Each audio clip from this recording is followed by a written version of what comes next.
Researchers from Iowa State University (ISU) in Ames analyzed data on 4,431 males and females with an average age of 64.5 years and no cognitive impairments. They report their findings in a recent Brain, Behavior, and Immunity paper. The data came from the UK.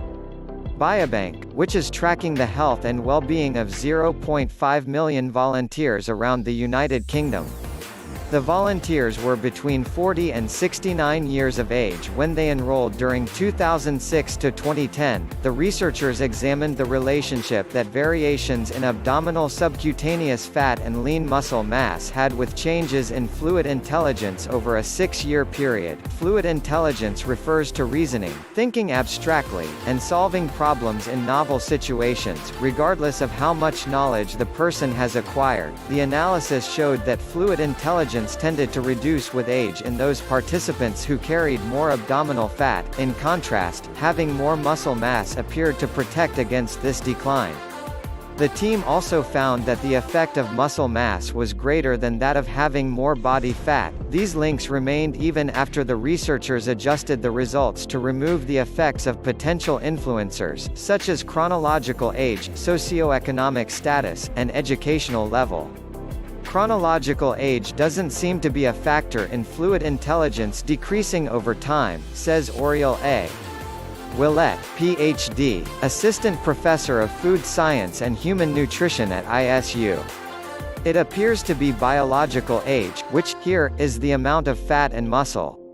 He and his colleagues also investigated the role of the immune system in the links between fluid intelligence, fat, and muscle. Other studies have found that having a higher body mass index (BMI) is often associated with increased immune activity in the blood. This activity can trigger immune reactions in the brain that disrupt memory and thinking. Those studies have not been able to pinpoint whether higher fat, muscle mass, or both trigger the immune activity because BMI does not distinguish between them. When Willett and colleagues looked at what was happening in the immune systems of their UK Biobank participants, they found differences between males and females. In the females, they found that changes in two types of white blood cell lymphocytes and eosinophils accounted for all of the link between increased abdominal fat and reduced fluid intelligence. The explanation for males, however, was very different. For these participants, about half of the link between body fat and fluid intelligence involved basophils, another type of white blood cell. The team found no involvement of the immune system in the protective effect of higher muscle mass.